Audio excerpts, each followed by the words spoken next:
some people in the face. When was the last time an actor assassinated a president? They're still going to have to go out and put a bullet in Donald Trump, and that's a fact. Look as his character is stabbed to death.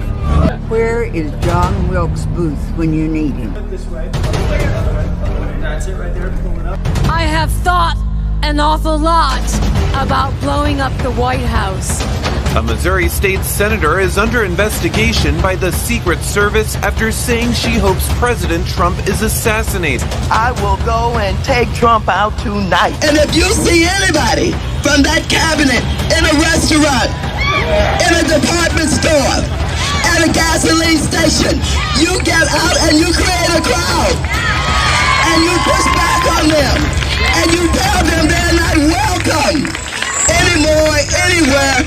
And sadly, the domestic enemies to our voting system and our honoring our Constitution are right at 1600 Pennsylvania Avenue. They're not going to stop before Election Day in November, and they're not going to stop after Election Day. And that should be, everyone should take note of that on both levels, that this isn't, they're not going to let up, and they should not. If you think we're rallying now, you ain't seen nothing yet. I'm Frank Vaughn. It's September 11th, 2025. Normally, we would use today's video to discuss the answers we still lack when it comes to September 11th, 2001. But after I published my brief 5-minute video yesterday, something happened. As everybody knows, Charlie Kirk was assassinated before the eyes of the world by a gunman from 200 yards away who successfully escaped for now. And the reason I opened this video showing a compilation of admittedly old clips of politicians on the left and activists on the left and actors on the left calling for political violence is to remind everybody that we did not get here overnight. We did not get to this place in a couple moments, but over the long term. The left has been actively agitating for this kind of political violence for years now. And there has been a double standard applied. A double standard that's so pervasive that in an exchange that I had with Grok, one of the AI that everybody looks at as best, people are constantly, every single day, calling on Grok to tell them what the truth is on Twitter, and I wish they wouldn't. AI is a tool. It's not a replacement for your mind and for objective reality. You, by your actions, program AI. And it's a tool. You have to verify it. Grok itself claimed that most of the violence in the United States is caused by right-wingers, but it included Kyle Rittenhouse in its calculation. Kyle Rittenhouse, who was vindicated for firing and defending himself using a firearm in self-defense, was included as an example of right-wing extremism and violence by Grok itself. So I don't even know how this is up for debate. When George Floyd died, cities burned. When various other criminals of certain ethnic backgrounds were victimized or were just treated to appropriate law enforcement action, depending on the instance.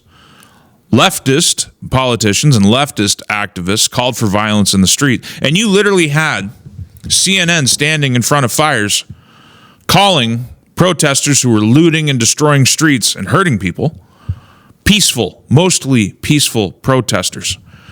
Meanwhile, their leaders go in public, like you've seen at the beginning of this video, and they call for violence. So that's how we got here. And unfortunately, we're only at the beginning. Now, there has been speculation as regards Charlie Kirk. First, I'm just going to dismiss out of hand those who, once again, there's always voices out there who say the whole thing was fake and staged. Do I even need to address it anymore? You watched the man die before your eyes, and somehow you think the whole thing was staged. I can't even address that properly. Now, the other speculation, and that's what it is that either Israeli intelligence or American intelligence participated in the hit. The reason people are speculating that Israel did it is because Charlie Kirk was critical, as much as he's a supporter, a lion of Israel, as Benjamin Netanyahu called him yesterday, as much as he's a supporter of Israel, he questioned Israeli actions in Gaza. See, the thing is, and I've done the same on my channel, I've called out Israel, I call out Hamas, I call out Hezbollah. The problem when you're a dad, which Charlie Kirk was, who loves his children, which he did, loves his family, which he did, is it's really hard for you to witness the things going on in Gaza that are affecting little children. Not every single person in Gaza is an extremist. Not every single child is irredeemable. It's really hard for parents who love their children to sit back and watch kids die as a result, as collateral damage, and to watch the justifications of people saying that they're all irredeemably evil and that it's all Hamas's fault. But I digress. People claim that Israeli intelligence killed Charlie Kirk because he was flirting with criticism of Israel. I'm not sure about that. You can speculate all you want. I'm not going to. What I do think is quite possible, given the extensive history of the intelligence community being thoroughly populated by leftist activists, by these godless people, by bad actors in the deep state, that it's quite possible that this was a deep state hit. It's possible. I don't know. And it wouldn't surprise me at all to have deep state actors be using Transtifa or these other activists to carry out a political assassination. And I'm going to show you why. Now, just to be clear, I'm not saying this was an intelligence hit, but I do think that there's a possibility that the deep state was involved in the hit on Charlie Kirk because he was reasonable, because he was effective, because he brought debate to university. And there are elements within the U.S. government, within the bureaucracy, within the empire that would have an interest in touching off this kind of violence. But my thesis, my core thesis, is that this assassination in the end is ultimately a product of the call of left-wingers to violence, because that's what they've been doing for years. But I just want to remind everybody, this is an article from back in February. A report reveals depraved sexual chats of Biden's NSA employees. That headline is, it's not just depraved sexual chats, it's just depravity in general. It is base behavior in the depths of the intelligence community, which, while they're on taxpayer dollars, while they're on taxpayer time, this is what they've been doing with the existence of inappropriate and explicit conversations within the NSA. Sex, kinks, polyamory, gender reassignment surgery.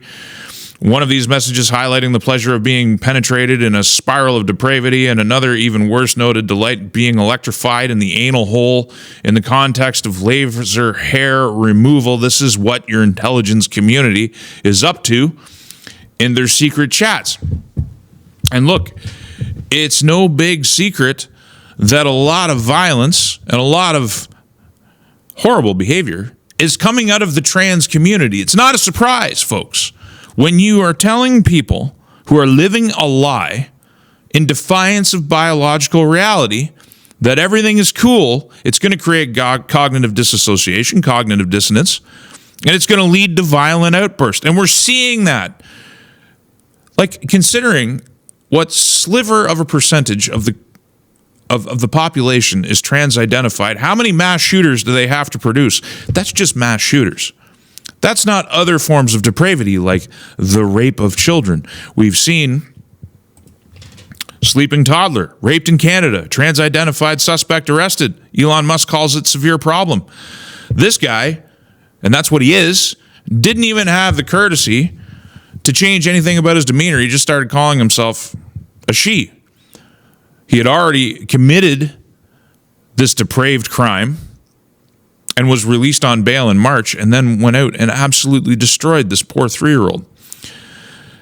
And the crazy thing is that in the time that I was gone, I was actually privy to a conversation between someone I will call a social worker, even though that does not at all capture the saintly duty that this woman carries out, dealing with the product and the fallout of leftist politics is basically what it is.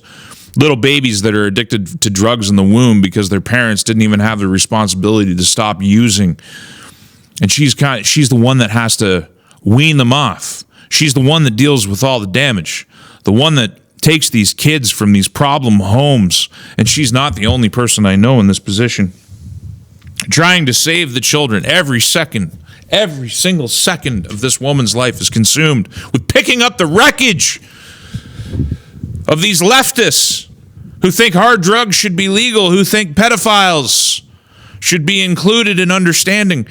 Privy to a conversation that this person had with another individual, this is in Ontario, who claimed that this man doesn't need jail, this man doesn't need punishment, this man needs understanding, and he needs to be reformed. There's no reforming this.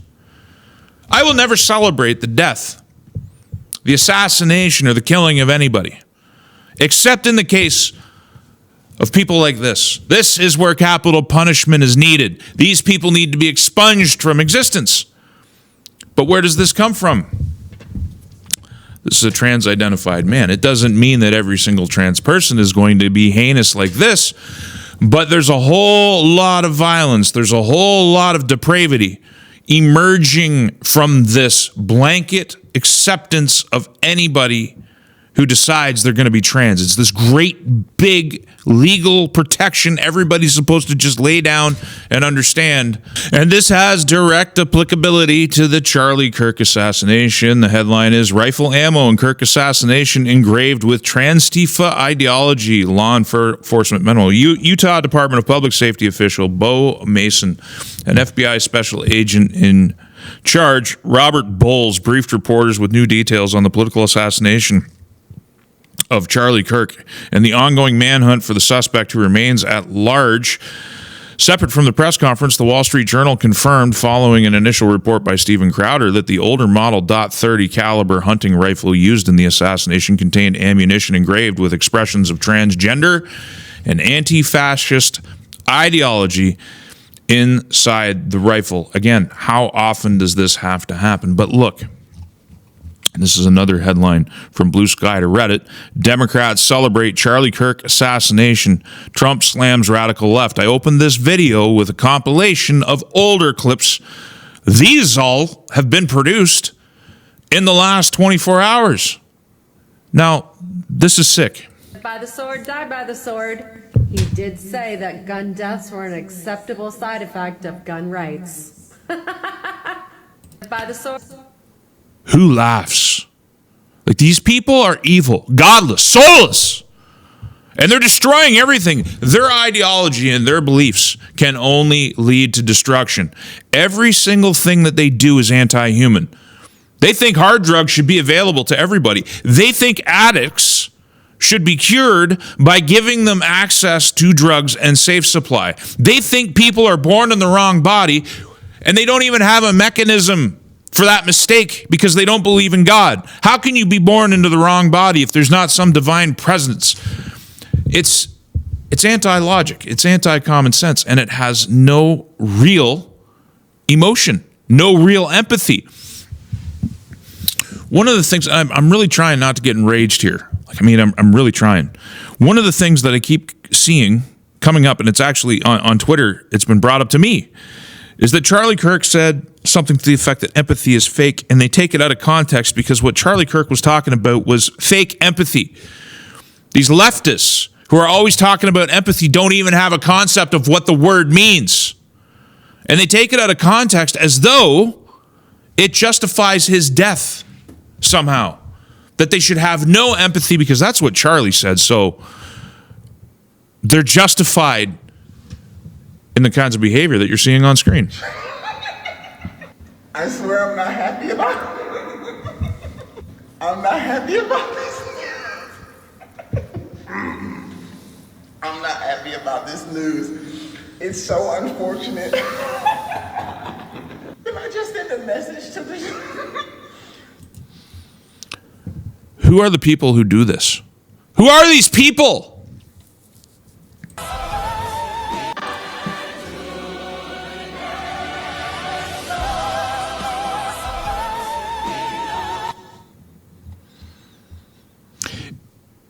If we don't get this under control, it is the end of Western civilization. Civilization, civility, basic civility is long gone with these people in control. Look at rainbow flag, transgender flag, Charlie Kirk was a fascist cunt, good riddance. It goes on and on and on. And again, you have released the whirlwind, and you will pay the price. It has long been endorsed by political leadership.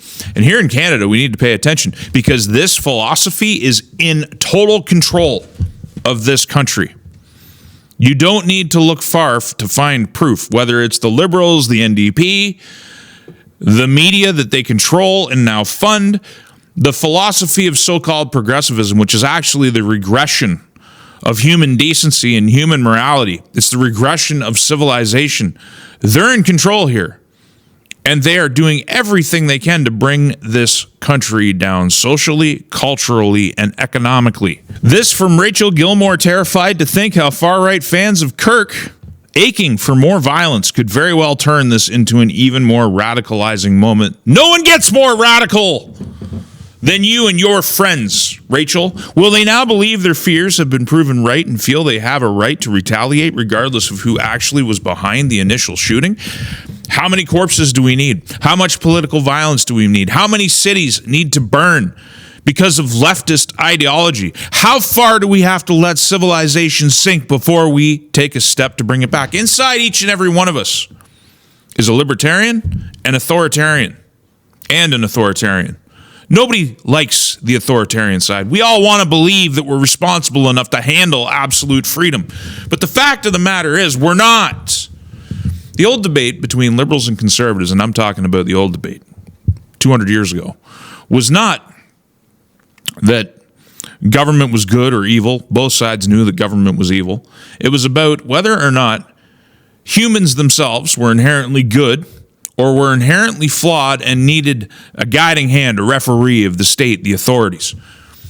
And I've long concluded that the reason that humans will always gravitate towards an authoritarian structure or some type of authority, whether it's a tribal chief or an emperor or a government or a republic or a democracy or law enforcement, we always organize around a leadership principle. It's just what we do. And the reason we do this is because the evil heart of darkness, the shadow that exists inside of every single human, will just grow into a great big black tree until it destroys everything, because people will take their internal emptiness and they will project it onto the world violently.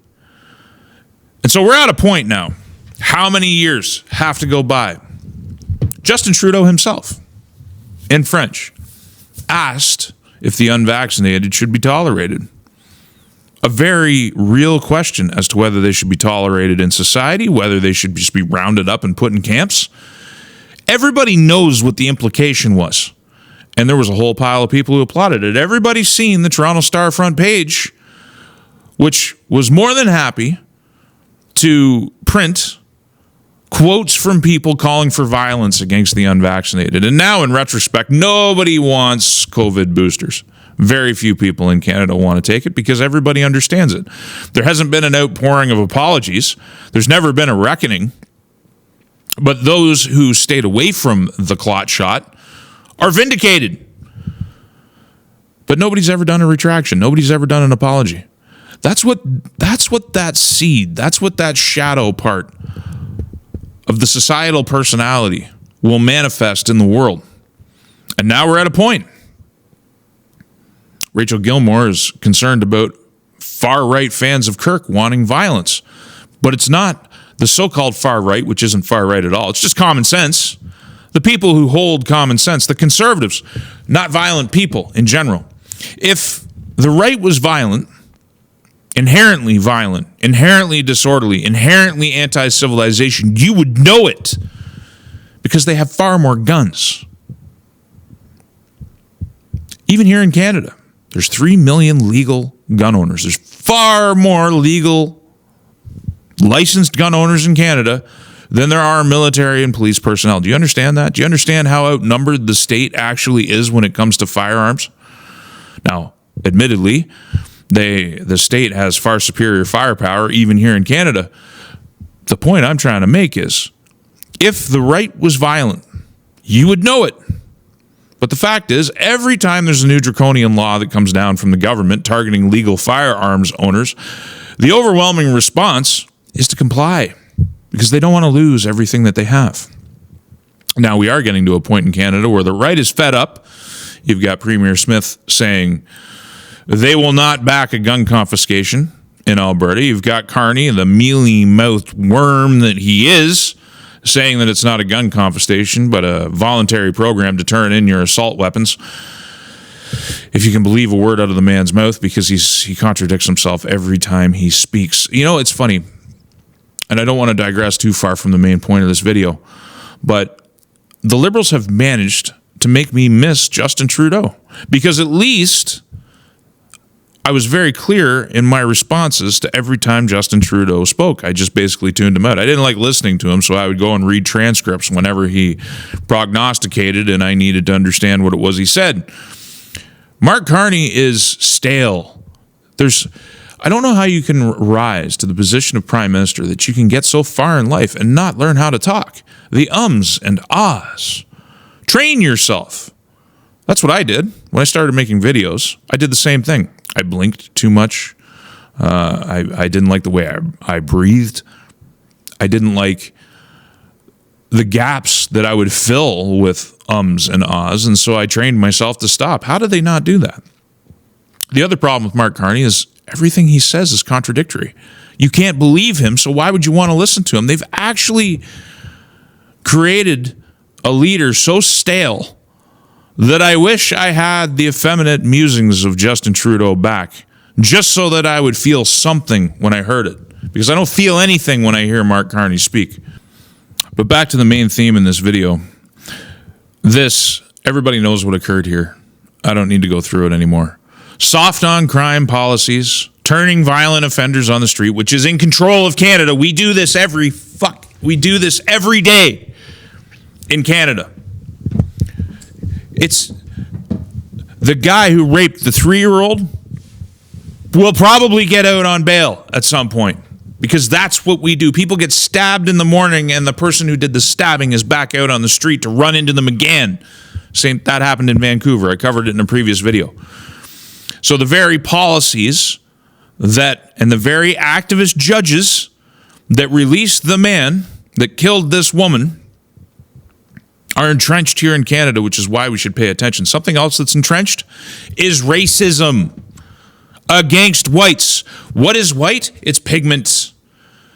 Because the so-called white people, of which I'm one, in spite of the fact that I have native blood flowing through my veins, I don't have sufficient brown pigment, I guess. What is white?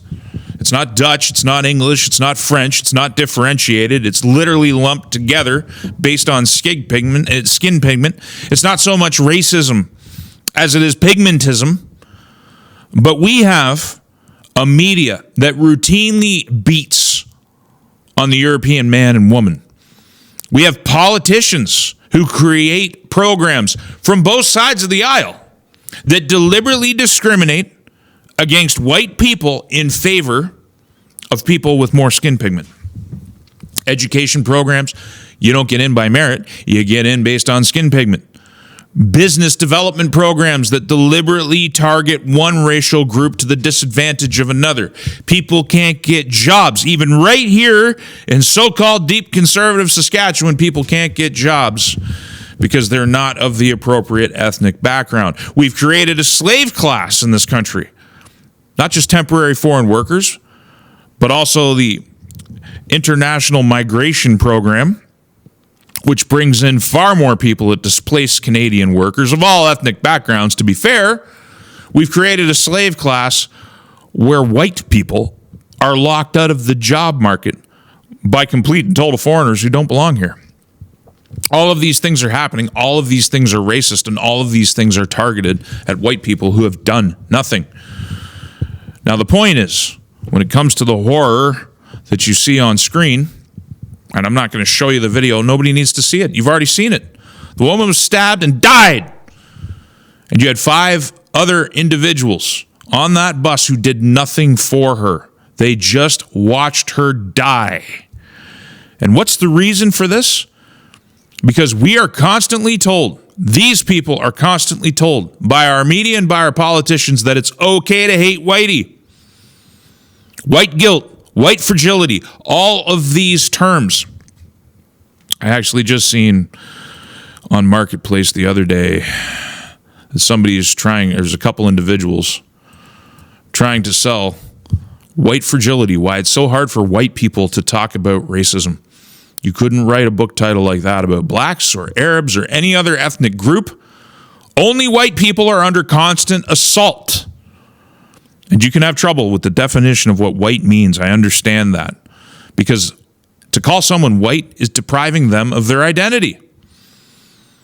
They're no longer Dutch. They're no longer Czech. They're no longer Slav. They're no longer anything.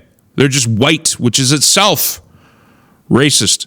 Both of these books being sold by white liberal women. Not shockingly. When you have a society that tells everybody that they've been victimized, when they tell a specific ethnic group that they are guilty of white privilege, that they're guilty of white fragility, that they are required to pay reparations for supposed crimes that they didn't commit themselves, you get what you have here. It's not just this woman. This is just the center. This is just the focal point right now. It's a powerful symbol. But it wasn't long ago that another white couple were mercilessly beat in America. And it doesn't take you long if you want to do a Google search or you want to do an AI search to come up with dozens of articles where it is racially motivated violence being committed against whites, and we are gaslit. We're gaslit and told that we're guilty and that the violence against us is justified. We're gaslit with this phraseology that comes out of our university. We're educating our kids. You're going to university, you're paying an enormous amount of money to get an education.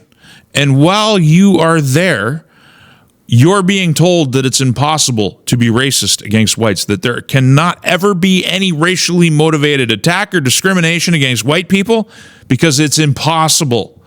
Nothing gets more racist than that. You want to talk about fascism? I'm showing it to you. It comes from the left. All of these things lead to the social tolerance of this, lead to this outcome, training people to hate based on skin color. The only people that are officially discriminated against by the state anymore are whites. And that's the truth of the matter. So, all of this being said, what is there to be done? I believe I alluded earlier to the libertarian and the authoritarian that exists in all of us. It's a balance of forces. Right now, the authoritarian is winning in my soul. Action has to be taken against the radical left across the board. These people and their ideology, they're going to destroy everything. They're going to destroy you. They're going to destroy me. They're going to destroy the future of our children. They're continuing to undermine the economy. They're continuing to undermine the very cultural core concepts of Western civilization. They're telling you that Europe and North America have created nothing of value in the last 200 years. The nation that actually ended slavery and the party that actually ended slavery, the Republican Party, is the font of all evil. They gaslight us and tell us that even as we become victims of violence, those of us on the right, that it's our own fault. So what's left to do? They got to be busted up. The NGOs have to be broken. The George Soros joints have to be taken apart. This ideology has to be ripped out, root and stem, because it's a violent ideology. And it doesn't mean the end of liberalism, because many of my core beliefs are actually quite liberal. I believe people should have freedom of conscience. I believe people should have true freedom of speech. These used to be liberal things. I'm often told that I'm a far-right fascist lunatic. Some people actually call me a communist. Depends on the day. But in reality, I believe I'm a classical liberal. The problem is, I have to set aside my own beliefs when I'm faced with the realities before us. There's no room for classical liberalism in the world as it's currently construed, with a destructive ideology that is violent, that is officially endorsed, that is promoted by the media, and that has power, not just in overt ways in the media and politics, but also under the undertones within the bureaucracy, within the deep state. You had Ryan Ruth, I believe was his name. Yeah, Ryan Ruth. He was the guy who attempted to assassinate Donald Trump. Just to finish up on this note, because we talk about the possibility that there might be an intelligence community involved in the assassination of Charlie Kirk. The intelligence community may be being involved in the 2 assassination attempts against Donald Trump. The intelligence community, which has been involved in the past in the assassination of prominent politicians and political actors. Thinking JFK, Bobby Kennedy, Martin Luther King, just to name prominent examples. May not have the official endorsement of the current administration. But the fact of the matter is, so many books have been written and so few people have been sued by those books. When it comes to JFK and Bobby Kennedy, it's very clear who did the shooting. Parties of people in the deep state. It seems clear to me that it was a coup. If it was a coup, and there was a controlled government, which flips back and forth between the two parties, but basically the trajectory stays the same, why would we assume that in 2025 and 2024 that doesn't hold over after decades of getting itself established? So Ryan Ruth, who was a 59-year-old man who was plotting to assassinate the president, was a recruiter for the Ukraine war and had all kinds of weird ties to the Middle East. And the other shooter, we know so little about him except for the fact that he had ties to Washington, D.C. Why would we assume that it's impossible that some element of the deep state might be involved in the Charlie Kirk assassination as well? I'm not saying it is, but I'm not going to dismiss it either. And it seems that either way, I don't know how many